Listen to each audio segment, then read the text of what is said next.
Welcome to the WHHI-TV Daily News. It's a bit soggy in the Lowcountry today. I'm Betsy McDaniel, and here are today's headlines. The displacement of all of the Chimney Cove residents has been a very hot topic lately, and now Mayor John McCann has issued a response on behalf of the town, saying that our hearts go out to those families who are being displaced, and the town is committed to being a part of the solution. He went on to share some available resources such as Christ Lutheran Church and the Deep Well Project and Lowcountry Legal Volunteers. The mayor concluded by saying town leadership continues to take steps to address housing concerns, and we are making progress on our affordable housing initiatives. I encourage all of us to find ways to be a part of the solution. We will have a bit more on this situation a little bit later in the broadcast. On July 16th, Genevas Joint, a Black-owned and operated business, opened on Defusky Island with a great deal of local support.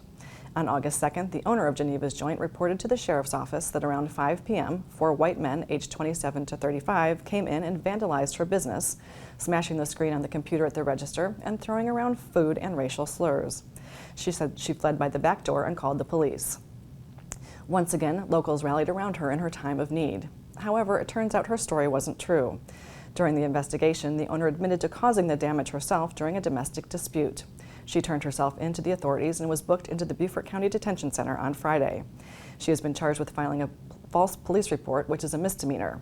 She also faces an unrelated fugitive from justice warrant in Georgia.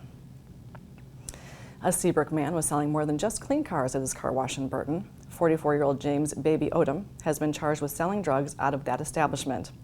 Back in June, the Beaufort County Sheriff's Office received a tip of drug activity at the car wash Odom owns. Investigators got an arrest warrant for Odom for the sale and distribution of crack cocaine. Late last week, deputies took Odom into custody on that outstanding warrant during a traffic stop. He had cocaine, crack cocaine, marijuana, and illegal prescription medication in his possession at the time of his arrest. They also executed search warrants at Odom's residence and business, where they found more drugs and an illegal firearm. Odom now faces charges of trafficking, possession with the intent to distribute, manufacturing crack cocaine, illegal possession of a firearm, and a possession of a weapon during the commission of a violent crime. For those on the right side of the law, the Bluffton Police Department is now accepting applications for this year's Citizens Police Academy. The 8-week course gives residents a glimpse at what it's like to be a part of the police department.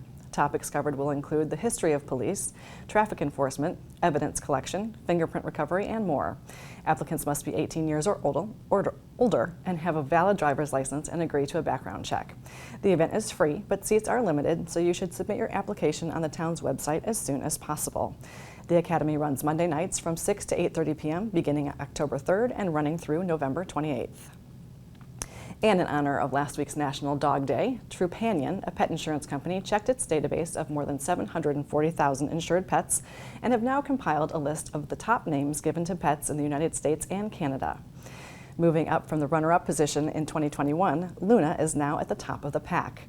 Rounding out the top 5 were Charlie, Bella, Daisy, and Milo. And while we don't have a Luna in our family, the white dog in the picture on your screen is our Daisy, and the red dog is our son's Milo. The media sources on your screen will have more on these and other stories, and we would love for you to like us on Facebook and follow us on Instagram at WHHI-TV. And if you have an idea for a news story, we'd love to hear it, so drop us a line at news@WHHITV.com.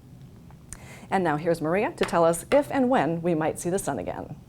Thanks, Betsy. All right, so taking a look ahead, it does look like we're going to see a lot more thunderstorms this week. Tuesday, it's going to be cloudy with scattered thunderstorms throughout the day. Hilton Head's going to have a high of 85, a low of 74. Bluffton's going to have a high of 87, a low of 73. And Beaufort's going to have a high of 88 and a low of 73. The sunrise for Tuesday is going to be at 6:57 and sunset is going to be at 7:50. Taking a look at the beach tides, high tide's going to be at 11:59 a.m. and low tide's going to be at 7:15 p.m. Taking a look into the rest of the week, Wednesday is going to be cloudy with scattered thunderstorms in the afternoon and possibly into the evening. Highs in the 90s, lows in the 70s. Thursday is going to be cloudy in the morning with scattered thunder showers throughout the afternoon. Highs in the 80s, lows in the 70s. And then come Friday, it's going to be cloudy with scattered thunder showers throughout the afternoon and possibly into the evening. Highs in the 80s, lows in the 70s. That's it for today. Let's head it back to the desk. Thanks, Maria, and we'll be back in just a moment to chat with the CEO of Bluffton Self-Help. Stay with us.